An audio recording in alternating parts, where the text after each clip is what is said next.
Hi everyone, we're in Sydney, Australia for Indo-Pacific 2023 and the Sea Power Conference, and I'm honored today to meet once again with Rear Admiral Skoog, the Chief of the Royal Swedish Navy. Admiral, good morning. Good morning. Thank you so much for your time, for meeting me and answering a few of my questions. So we first met last year in the United States in May. The conflict in Ukraine was just getting started. What is the latest with the Royal Swedish Navy in November 2023? Yeah, these 18 months has really been challenging, I think, for all navies around the world, all armed forces as well, of course. We don't hear that much reports from what's happening in the Black Sea, unfortunately, because there is a lot of things ongoing. Maybe the grain export is something we listen to, but not more than that. Maybe we should, because then we also could remind ourselves how dependent we are of sea trades and the sea routes and how to protect them. So there are lots of things ongoing. We are in a huge growth in the armed forces in Sweden as a whole. And the programs we have and plan for is ongoing. Mm. There was a very recent announcement about some increase in the defense budget with Sweden on its way to reach 2% for the defense budget. What kind of impact do you expect in terms of investment in the Navy from this decision? Yeah. There are great changes. So from our last review, 2020, we are now extending that one to 2% of the GDP at least. So our Chief of Defense this week, he sent a new advice to the government to have a new review next year. So that advice, that's actually are now having kind of advice to grow into 2% of the GDP. That means a lot to Navy as well, but I would wish for more, of course. But we already have some planned programs that was decided 2020. So you have a number of ongoing programs being managed by the Swedish FMV, the upgrade of the in-service Visby-class, the next generation surface combatants, and of course the Blekinge-class submarines. Did you expect any kind of impact from the recent decision on these ongoing programs? You're so well informed.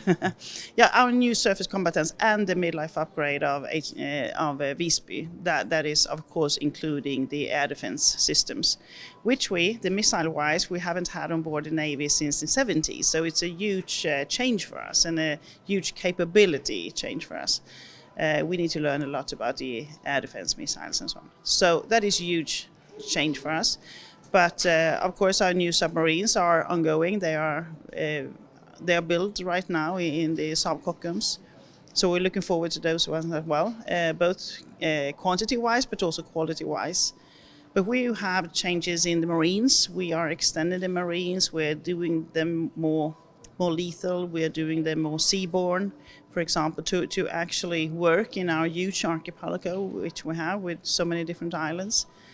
The logistical purposes, but also for our mine countermeasures, we will have huge amount of unmanned systems on board. So there are so many different capability changes, or actually we're growing into. But as I said, a lot of those questions were already decided 2020. But as you know, it takes time to build a stronger Navy. So we're looking 12 years ahead all the time. Regarding the topic of submarines, with just 5 submarines in the fleet, how do you sustain the know-how and capability industry-wise? Yes, the know-how, absolutely, we can sustain, but we need to order in a flow all the time, not do what we have done historical-wise. It takes 30 years before you order a new one, because then you lose the capabilities. So now we really strive to have a sound capability production all the time ongoing. So in this review, or this advice for the Chief of Defense advice to the government, that also includes a next generation submarine, with Submarine 30. It's a working name right now. So the next generation, so after Blekinge-class, there will be a new one.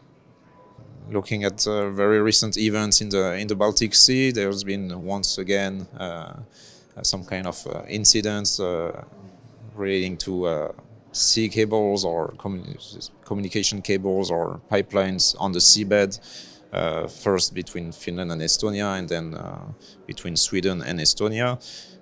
What can you share with us regarding this topic? Yeah, we had the Nord Stream sabotage last year, and this year, just some months ago, we had the cables and pipelines hampered as well. So several pipelines, cables were harmed, and we can now see that has been really harmed. It's not an accident that happened in just that certain cable. So we're investigating that. Finland, Estonia, Sweden, police department are investigating what is happening, and we of course are fulfilling our task to actually have the puzzle laid, so I say. So we are making the puzzle right now with who has been there, how does it look, do we have any other trace from it in the seabed. But this is challenging, and I think all people who works in the maritime domain, we have been aware of this.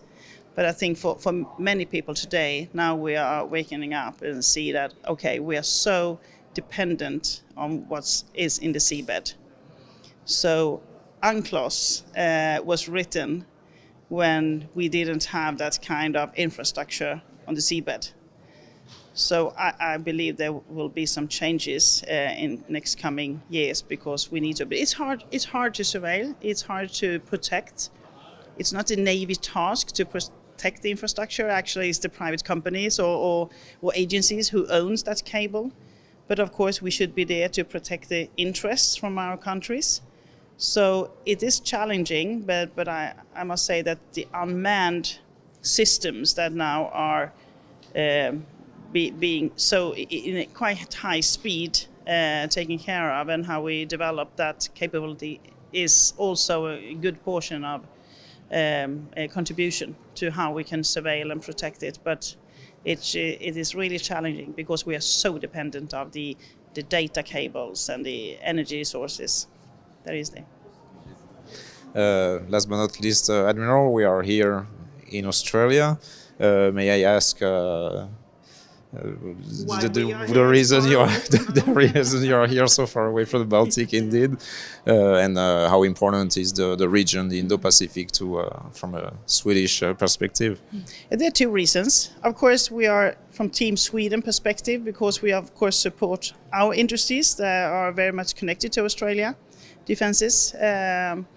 Without mentioning anyone, so we are quite interested in that. But also, being a NATO member, it's a need for us to zoom out and make a little bit more interest in what's happening in this region. Because I can see after these 3 days we've been here, it's the same challenges, but in a totally another domain or region, and the challenges are all they are the same, but we can see so many differences as well. So it's good to be here because you see it in another with another eyes. Very well, Admiral. Thank you so much for your time once again. Thank you very much. Thank you. Thank you. Thank you.